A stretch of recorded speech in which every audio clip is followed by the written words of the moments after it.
বাংলাদেশি ৬-৭ জন চোরাকারবারি ভারতের অভ্যন্তরে আজকে বৃষ্টি এবং ঝড়ের সুযোগ নিয়ে বজ্রপাতের মাঝখানে তারা আজকে সন্ধ্যার পরে ভারতের অভ্যন্তরে প্রবেশ করে এবং ভারতের অভ্যন্তরে ওই জায়গাটার নাম হচ্ছে আপনার লাখাইয়ের চর। প্রায় ৫০০ গজ ভিতরে ওখানে গুলিবিদ্ধ হয়ে একজন, যেটা বিএসএফ এর সাথে কথা বলে জানতে পেরেছি যে আপনার ওখানে বিএসএফ সদস্য যে ডিউটিরত ছিল, বাধা প্রদান করতে গেলে তাকে ঘিরে ঘিরে ধরে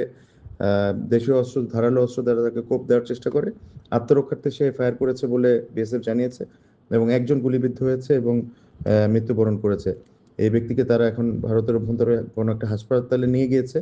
এবং তারা তার কোন দেশি, তারপরে তার ডেথ, এগুলো কনফার্ম করা হলে তাদের দেশীয় আইনে এখন তারা ব্যবস্থা গ্রহণ করছে তাদের ল অফ দ্য ল্যান্ড অনুযায়ী, এবং পরবর্তীতে আমাদের সাথে এ ব্যাপারে সমন্বয় করবে এবং আমাদের বাংলাদেশি ব্যক্তির লাশ হয়ে থাকলে তারা ফ্ল্যাগ মিটিং এর মাধ্যমে অফিসিয়ালি লাশ হস্তান্তর করবে বলে জানিয়েছে। তো কারবারি এটা নিশ্চিত করেছি আমরা, কারণ তার ভাইও এটা স্বীকার করেছে যে চোরাকারবারির সাথে জড়িত, এবং নাসির পাতার বিড়ি আনতে তার আরো ৫-৬ জন অন্যান্য চোরাকারবারির সাথে মিলে তারা ভারতের অভ্যন্তরে প্রবেশ করেছিল আজকে বৃষ্টির সময়,